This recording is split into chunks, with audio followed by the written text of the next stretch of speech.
We're back live tonight on In Focus. Teachers Union Sadtu has expressed concern over a report documenting maladministration and mismanagement at Unisa. The independent report has established that the university is collapsing under Vice-Chancellor and Principal Puleng LenkaBula. Allied Workers Union Nehawu is demanding the removal of Professor LenkaBula. And for more on this, we are joined now by Sadtu's General Secretary Mugwena Maluleke, as well as Nehawu spokesperson Lwazi Nkolonzi. Good to have you, and thank you very much for coming on tonight here on In Focus. It's an independent assessor's report, firstly, that has led us to this, which was instituted by the Department of Higher Education at the call of the Minister of Higher Education. Maybe, Lwazi, just to put us in the picture, what led the Minister to put together this particular inquiry? Thank you very much, Tabon. Good evening, and good evening to the viewers at home.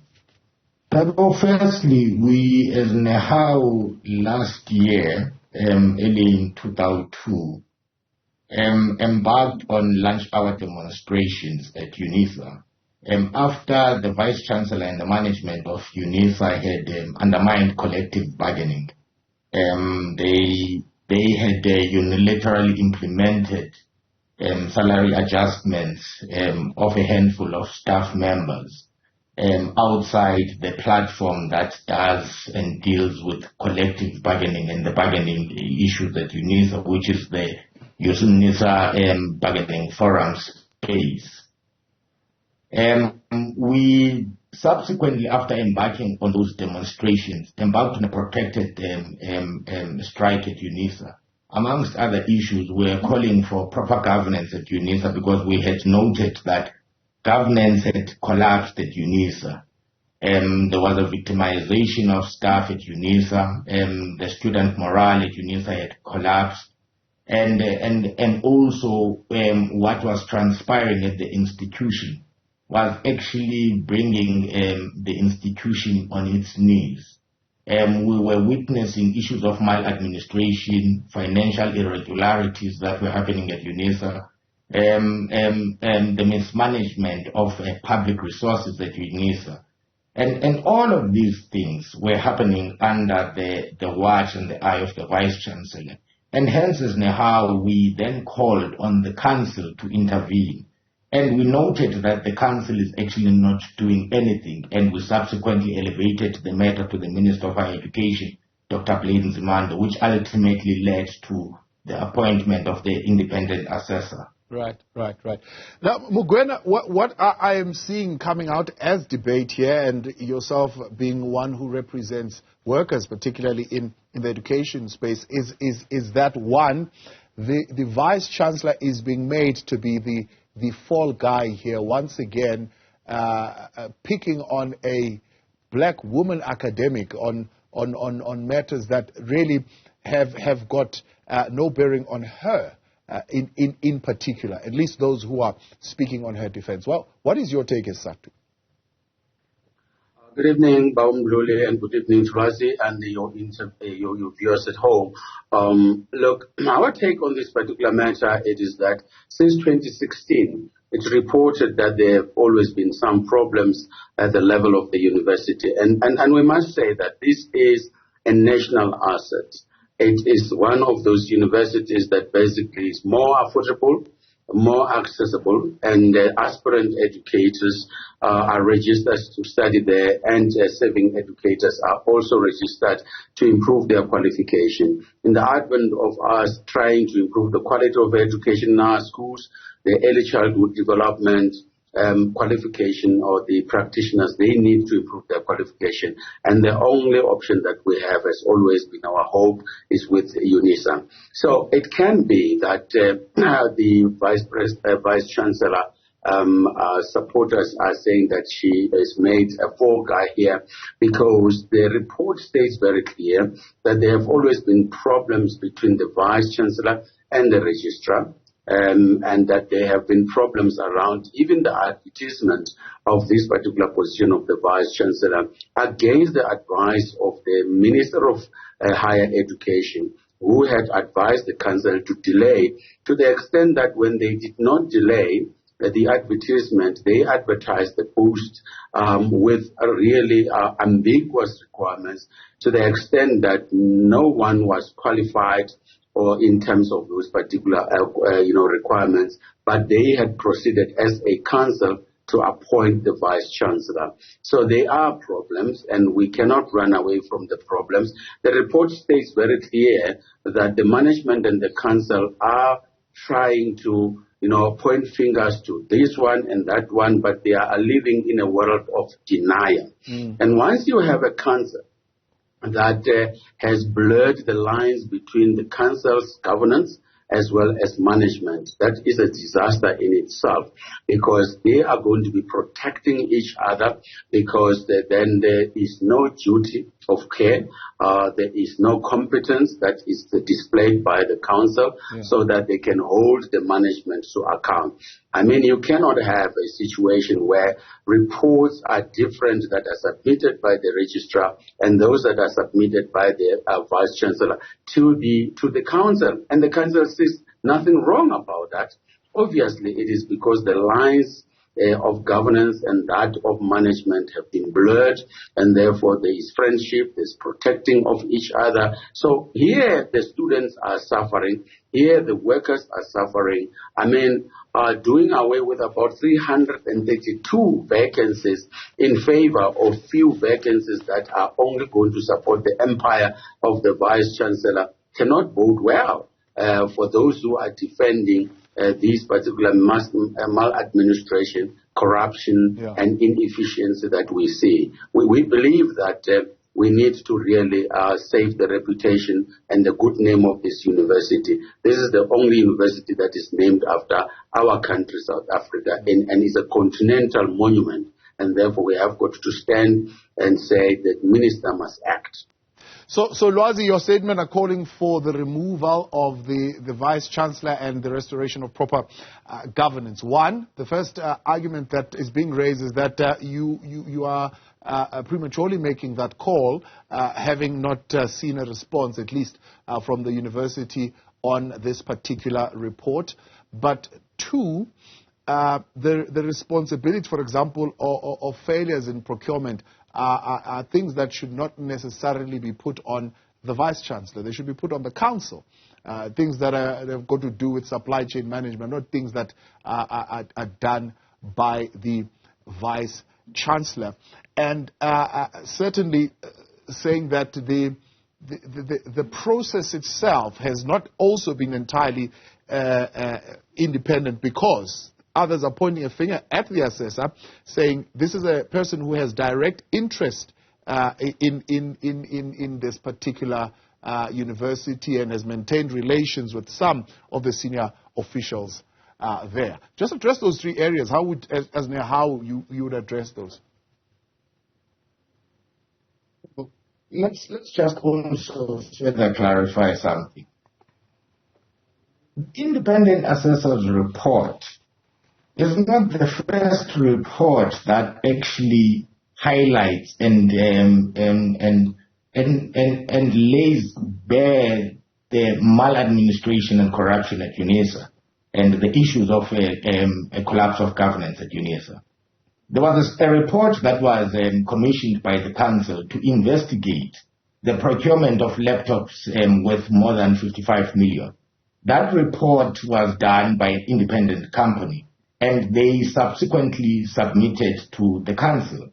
And it had damning findings against the vice-chancellor and her role in terms of the procurement of those laptops. And it had recommended to council that action should be taken against the vice-chancellor. Council ignored that report.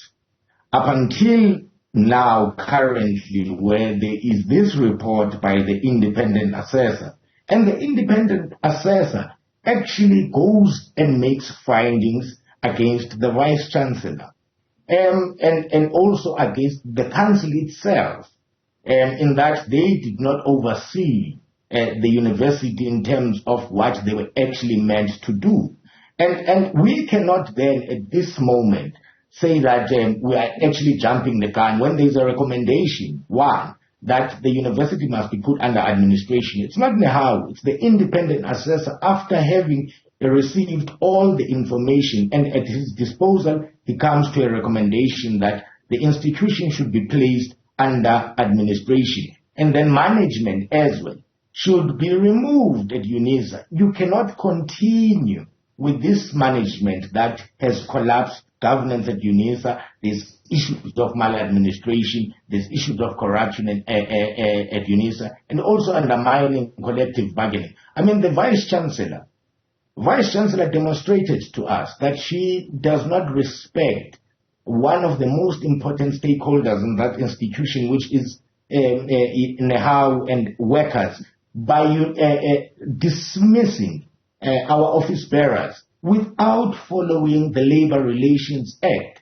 And she went further, Tabu, by actually undermining collective bargaining in that institution. So these are the symptoms that we have seen and witnessed under her watch. And we do not think, and it would be correct, for her to be at Unisa any minute longer, especially after this report that is actually damning. And it's upon the minister to actually take action against the council, which has also been found wanting on so many instances, because the council does not want to move against it. They do not want.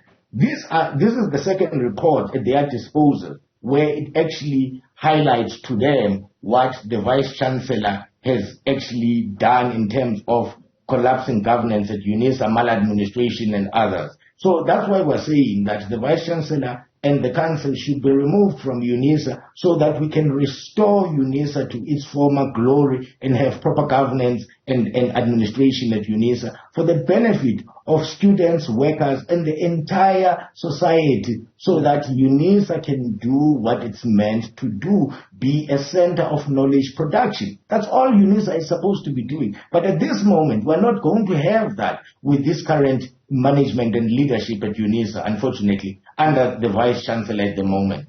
Mugwena, what's your advice as far as the Minister of Higher Education is concerned now that some would want to raise, for example, the right for the institution as opposed to rebut some of the claims that are coming through from this report, the independence of the assessor, but also, you know, it's the thing that when you deal with mayors most of the time and they are being fingered in all sorts of maladministration, they say, well, I don't have nothing to do with tenders, so why would you bring that to me? I hardly ever see these things. So it's that kind of approach. I mean, what would be the approach that the minister would need to take here?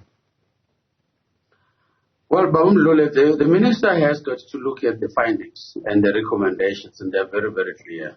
It is that we don't have a council at Unisa. And therefore the minister will have to act immediately on that particular school to really restore governance in Unisa in the best interest of our continent, our country, our students, as Lwazi is saying. That's the first thing that he has got to look at. And the minister has got to look at the recommendation about the vice-chancellor as well as other executives that have really brought this particular institution to its knees, and therefore its reputation is suffering to the extent that anyone who's going to be qualifying from that institution will always be looked upon with suspicions on whether that particular qualification is of quality or not, precisely because there is a serious shortage of staff in Unisa, whereas the council is concentrating on creating an empire in the office of the vice-chancellor and obviously not dealing with the issues that they're supposed to be dealing. We are told by the report that the information and communication technology, which is supposed to be driving Unisa as an e-learning, as a distance learning institution, is of the lowest quality, but nobody is paying attention to that. So the minister has not only this report, but the minister has also the Ministerial Task Team report of the past that was also highlighting the same governance failures there, the same lack of compliance and the way a council would really go on and undermine its own decision, its own regulations, its own protocols in favor of individuals. These are not the things that they don't know. And then for them to say we're a new council, no, some of them have served many years in that particular council. So the minister, his recommendation are very clear. You've got to clean the university, put this university under administration, restore governance so that you can be able to have an executive that will be accountable to this country. Yeah. Lwazi, I'm sure you'll be watching very closely what happens. I mean, we have no reason to believe the minister will not act on this report. He's said to be looking at probably tabling a report in Parliament and making an announcement on the governance issues at the university going forward. But, what would be your next step? Should at least the outcomes not necessarily be the picture that you envisage would come out of this? Well, we have... Sorry, that's for Lwazi. That's for Lwazi, yeah, sure. Sorry, yes. No. We are quite clear. In the next couple of days, we'll be meeting with our branch executive leadership in Unisa and also the provincial leadership in Unisa to actually deliberate on what ought to happen. But we are not expecting the Minister of Higher Education to ignore the recommendations that are contained in that report. That's the first one. But if anything happens, Thabo, that the recommendations are not implemented, as Nehawu, we are not going to stand idle. We are going to take a fight head on to the council, to the Minister of Higher Education if needs be. But lastly, we are actually going to approach the courts of law if they do not implement this thing. We cannot stand idle while the biggest university in the country is being brought to its knees. And that's what we said in our statement, that we will use everything at our disposal to make sure that the recommendations are implemented, and we are not going to have that management at Unisa for a day longer, Thabo, and actually they've collapsed to Unisa. And now it's about time that the institution is restored to its glory and servicing workers and students and the population of South Africa. And that's what we're going to be doing. We are waiting for the minister to actually announce the next steps. And that's what we are expecting for him to implement the recommendations. It's a straightforward issue, does not need any further wastage of time. Put in an administrator there at the university and get rid of the vice-chancellor and those in management that have been found on the wrong side. That's what we're expecting to. Yeah. Mugwena, as we wrap up, I mean, I can't help but look at this as one of those conversations that will go into that space where to say Sadtu as a labor movement is part and parcel of this annihilation of female academics in institutions of higher learning. People will cite the UCT situation. They will look at Unisa and say this pattern is continuing, and it seems unions are a part of it. Well, unfortunately, we are not part of a program or an agenda that is identifying and I know undermining women leadership in our country. And in factual fact, as unions, we support women leadership and we want to make sure that there is transformation in our institution. However, where there's wrongdoing, the law must take its course, and therefore there must be consequence management for anyone who is not following the correct procedures and so forth. That's why this particular independent assessors report, we believe it is objective, it is impartial, hence it is not only pointing a finger at the vice-chancellor, but also part of the problem is the council itself, and the council has got to be dissolved because it is the one that has not been able to assess, to support the registrar and the vice-chancellor. So we stand firmly behind women leadership in our country. However, we cannot support corruption, maladministration, and non-compliance in terms of the regulation, whether it's a male, whether it's a female. Unfortunately, if we do that,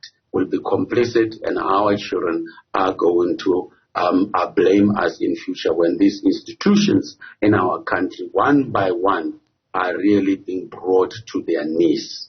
Gentlemen, I appreciate your time. Thanks so much for coming on tonight. That is Mugwena Maluleke, General Secretary of Sadtu, and Lwazi Nkolonzi, Nehawu's national spokesperson.